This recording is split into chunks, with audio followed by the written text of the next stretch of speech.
Young people have gone through big change in the past year. Teenagers and young adults have seen such change in their school life, college life, and work life. There has been an upsurge of anxiety, depression, overwhelm, self-harm, isolation, and a sense of loneliness and powerlessness. Some young adults lack the confidence to make courageous choices for their careers because they say the world is so uncertain with ecological upheavals, global pandemics, political crisis. The title of this presentation is, Does My Bum Look Big in This? Now we can say that in jest, and yet we can also say it preparing for an important occasion, really meaning, am I looking okay? Am I good enough? Big according to who, to what? To some fashion dictate out there? To some latest trend? To some social idea as to what it means to look perfect? I work with young people and I help them find a power and resilience within themselves that is unshakable, regardless of the outside changes in the world. I do that with my co-workers, horses. And in fact, often they are much better than I at reflecting back to people. Horses see you, hear you, and feel you. They see who you are in your heart and in your soul, beyond the rags or riches that you show up in. They hear what you're broadcasting about yourself to the world. So you may look cool, calm and collected on the outside, but inside you feel, I'm never going to make it. I'm not good enough. They feel often what you're even unconscious about. I remember a session with a young girl who came to me last year. She came for a number of sessions. And in fact, she's now just had her 17th birthday and is totally happy in her skin and with her life and about to do her final high school exams.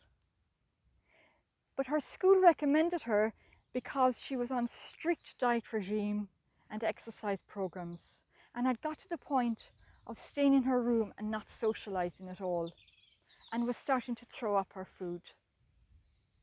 She did not want to go out and socialize until she had the perfect body. One of the sessions I remember where she came and shared a weekend that she had away with her family where she had no control over the food that was put on the table. And she found it so difficult to eat this food that had so many calories in it. And she was really upset and anxious.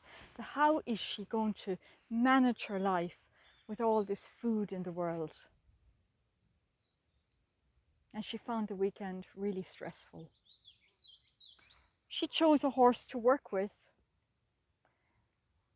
And as soon as the horse went into the session, it started to eat the grass and totally ignored her.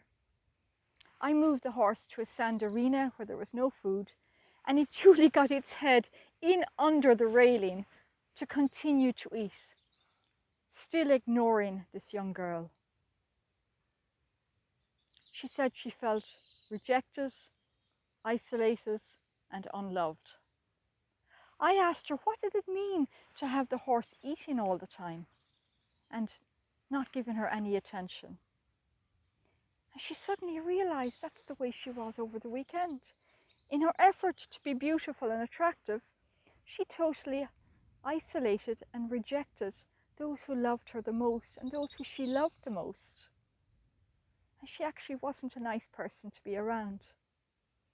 I remember when we walked back to the car for her mom to take her home, she went around to the passenger's door and reached in and hugged her sister and said, I love you. The following session she came much more relaxed in herself and realized that real attraction is about kindness and being caring and loving and present to those in your life.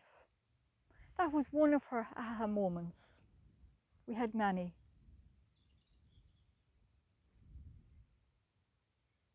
Does my bum look big in this? I'm wondering if we brought that to any one of these animals, or any horse for that matter. I know that they would look with their loving gaze into your heart, cut through all the mind games and the self-critical circuits that run, and pull out the magnificent essence of that being. And they would walk out softer, more embodied, more heart-centered for a world that needs them.